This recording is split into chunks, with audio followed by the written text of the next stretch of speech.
Hello. कोई व्यक्ति स्वेच्छा से भी अपने मूल अधिकारों का त्याग नहीं कर सकता। भारत के संविधान में मूल अधिकारों को एक विशेष स्थान दिया गया है। ये केवल किसी व्यक्ति विशेष के अधिकार नहीं होते, बल्कि समाज के हित और सार्वजनिक नीति से भी जुड़े होते हैं। कानूनी आधार। भारत के संविधान में मूल अधिकारों को जनता के हित में बहुत महत्वपूर्ण माना गया है। ये अधिकार केवल व्यक्ति के लिए नहीं, बल्कि समाज और सार्वजनिक नीति के लिए भी जरूरी हैं। विस्तृत कारण इस प्रकार हैं। 1. संवैधानिक सुरक्षा। संविधान का अनुच्छेद 13 यह कहता है कि कोई भी कानून, नियम या समझौता जो मूल अधिकारों का उल्लंघन करता है वह शून्य माना जाएगा। वेवर सिद्धांत लागू नहीं होता। सामान्य नागरिक अधिकारों को त्यागा जा सकता है, लेकिन मूल अधिकारों पर यह सिद्धांत लागू नहीं होता। सुप्रीम कोर्ट का निर्णय। Olga Tellis v Bombay municipal corporation 1985 case में सुप्रीम कोर्ट ने स्पष्ट किया कि मूल अधिकारों को स्वेच्छा से भी त्यागा नहीं जा सकता। कोर्ट ने कहा कि कोई भी व्यक्ति अपने अधिकारों को छोड़ने का समझौता करे तो वह अमान्य होगा। पब्लिक पॉलिसी के विरुद्ध मूल अधिकार समाज की भलाई के लिए हैं। यदि किसी व्यक्ति को इन्हें त्यागने की अनुमति दी जाए तो यह सार्वजनिक नीति और संविधान की भावना के विरुद्ध होगा। अमान्य समझौता। यदि कोई व्यक्ति यह कहे कि वह स्वेच्छा से बाल श्रम करेगा या बिना कानूनी प्रक्रिया के जेल जाएगा, तो ऐसे सभी समझौते गैर कानूनी और अमान्य होंगे। व्यक्ति की रक्षा। कई बार व्यक्ति दबाव, डर या मजबूरी में अपने अधिकार छोड़ सकता है, इसलिए संविधान ऐसे त्याग को मान्यता नहीं देता। संविधान का उद्देश्य।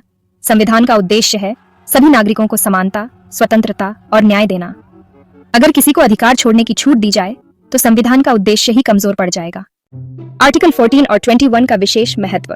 अनुच्छेद 14 समानता का अधिकार और अनुच्छेद 21 जीवन और व्यक्तिगत स्वतंत्रता का अधिकार इतने मौलिक हैं कि इनका त्याग संभव नहीं है। यहाँ तक कि आपातकाल में भी आर्टिकल 21 पूरी तरह समाप्त नहीं किया जा सकता। न्यायपालिका की भूमिका। भारतीय न्यायपालिका ने हमेशा मूल अधिकारों की रक्षा की है और यह सुनिश्चित किया है कि कोई भी नागरिक इन अधिकारों को छोड़ने के लिए बाध्य न हो। व्यावहारिक दृष्टिकोण। अगर लोगों को अधिकार त्यागने की अनुमति मिल जाए तो शक्तिशाली लोग गरीबों, मजदूरों और कमजोर वर्गों को मजबूर कर सकते हैं कि वे अपने अधिकारों का त्याग कर दें। इससे शोषण और अन्याय बढ़ेगा। निष्कर्ष। भारत में कोई भी व्यक्ति अपने मौलिक अधिकारों का स्वेच्छा से भी त्याग नहीं कर सकता है। संविधान की दृष्टि में ऐसे त्याग की कोई कानूनी वैधता नहीं होती। यह नियम समाज और नागरिक दोनों की सुरक्षा के लिए आवश्यक है। कोई व्यक्ति स्वेच्छा से भी मूल अधिकारों का त्याग नहीं कर सकता। ये अधिकार व्यक्ति और समाज दोनों के लिए जरूरी है। संविधान का अनुच्छेद 13 इस पर रोक लगाता है। सुप्रीम कोर्ट ने ओल्गा टेलिस केस में यह स्पष्ट किया। कोर्ट ने कहा कि फंडामेंटल राइट्स को वेव नहीं किया जा सकता। कोई भी ऐसा समझौता अवैध और अमान्य होगा। यह पब्लिक पॉलिसी के खिलाफ है। मूल अधिकार समाज की भलाई से जुड़े हैं, सिर्फ व्यक्तिगत नहीं।